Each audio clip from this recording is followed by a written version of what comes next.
আরজি কলেজে যে বিষয়টা বন্ধুরা, এখন বর্তমানে যে সমস্যাগুলো হয়েছে, সম্পূর্ণ বিষয়ে কিন্তু বন্ধুরা সরকার দায়ী পুরোপুরি। এই তো পরিষ্কারভাবে বোঝা যাচ্ছে।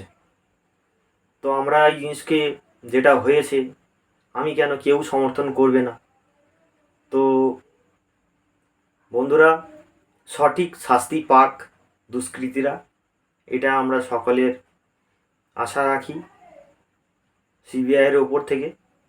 তো আমি কয়েকদিন ধরে ইউটিউবে ভিডিও দেখছি, তো দেখে আমার খুব মনে কষ্ট হয়েছিল, ব্যথা হয়েছিল, যে ভাবলাম যে একটা আমার অডিয়েন্সকে এই ধরনের, সবাই জানে বিষয়টা যেটা হচ্ছে, সম্পূর্ণ কিন্তু সরকার দায়ী, মমতা ব্যানার্জি দায়ী। কেননা আমি আমার দিক থেকে আমি বলে দিয়েছি, কেননা মেয়ের নেতৃত্বে থাকাই এই সমস্ত ঘটনা ঘটেছে আমাদের পশ্চিমবঙ্গেতে। তো অত্যাধিক লজ্জাজনক একটা ব্যাপার যেটা আমাদের ঘটেছে, বা সেটাকে নিয়ে আমাদের দেশবাসী খুব দুঃখিত এবং বিক্ষোভের মধ্যে রয়েছে।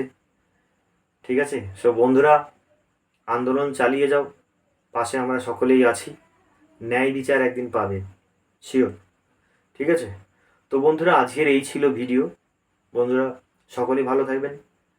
আর আরজি কলেজে ঘটনাটা ঘটেছে আর না হয় সেই কামনা করি। সরকারের উপর থেকে এই দাবিটা আমি নিজের থেকেও রাখি।